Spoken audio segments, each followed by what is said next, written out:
मृत्यु के बाद 13 दिनों तक क्यों अपने घर में रहती है आत्मा, जानना चाहते हैं आप? शास्त्रों की बात जाने धर्म के साथ। जिस तरह जीवन एक सत्य है, ठीक प्रत्येक व्यक्ति को यह भी भली भांति पता है कि मृत्यु भी एक ऐसा सत्य है जिसे कोई जितना मर्जी झुठला दे, परंतु इसे बदला नहीं जा सकता।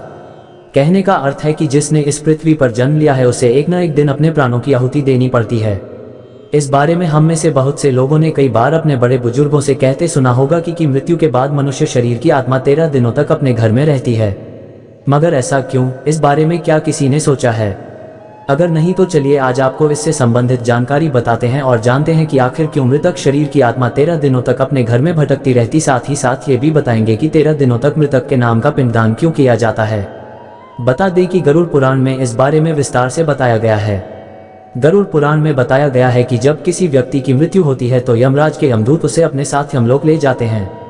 यहाँ उसके अच्छे और बुरे कर्मों का हिसाब होता है और फिर 24 घंटे के अंदर यमदूत उस प्राणी की आत्मा को वापस घर छोड़ जाते हैं। यमदूत के द्वारा आत्मा को वापस छोड़ जाने के बाद मृतक की आत्मा अपने परिजनों के बीच भटकती रहती है और अपने परिजनों को पुकारती रहती है, लेकिन उसकी आवाज को कोई नहीं सुन पाता। ये देखकर मृत व्यक्ति की आत्मा बेचैन हो जाती है और जोर जोर से चिल्लाने लगती है। इसके बाद आत्मा अपने शरीर के अंदर प्रवेश करने की कोशिश करती है, लेकिन यमदूत के पास बंदिश होने के कारण वह मृत शरीर में प्रवेश नहीं कर पाती। इसके अलावा गरुड़ पुराण की माने तो जब यमदूत आत्मा को उसके परिजनों के पास छोड़ जाती है तो उस समय उस आत्मा में इतना बल नहीं होता कि वो यमलोक की यात्रा तय कर पाए।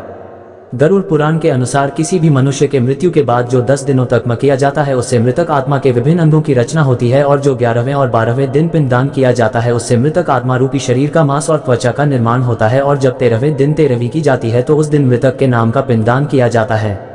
उसी से ही वो यमलोक तक की यात्रा तय करते हैं।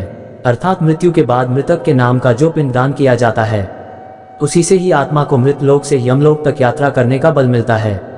इसलिए ही गरुड़ पुराण में बताया गया है जब किसी मनुष्य की मृत्यु हो जाती है तो उसकी आत्मा 13 दिनों तक अपने परिजनों के पास घर में भटकती रहती है और उसके बाद आत्मा मृत लोक से यमलोक की ओर निकल पड़ती है, जिसे पूरा करने के लिए उसे 12 महीने यानी कि 1 साल का वक्त लगता है। इतना ही नहीं, मान्यता के अनुसार 13 दिनों तक मृतक के नाम का किया गया पिंडदान उसके 1 वर्ष के भोजन के समान होता है। पिंडदान न किया जाए तो क्या होगा? इसके अलावा बता दें, अक्सर लोगों के मन में ये सवाल भी जरूर आता है कि अगर किसी मृत व्यक्ति के नाम का पिंडदान नहीं किया गया तो क्या होता है। तो दोस्तों आपको बता दें कि इसका भी वर्णन गरुड़ पुराण में किया गया है।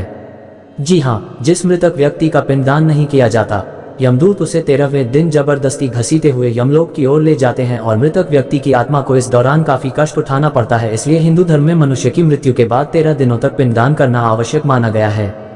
इसके अलावा आपको बता दें कि 13वें दिन परिजनों के द्वारा मृतक व्यक्ति के नाम का जो भोज करवाया जाता है, अगर वह कर्ज लेकर किया जाए तो मृत व्यक्ति की आत्मा को शांति नहीं मिलती। इतना ही नहीं, गरुड़ पुराण में यह भी बताया गया कि जो व्यक्ति जीवित रहते हुए अच्छे कर्म करता है, मृत्यु के बाद उसकी आत्मा को यात्रा के दौरान यमदूत कोई कष्ट नहीं देते, और जो व्यक्ति बुरे कर्म करते हैं उसकी आत्मा को यमदूत यात्रा के दौरान कई यातनाएं देता है और आत्मा को कई कष्ट भोगने पड़ते हैं।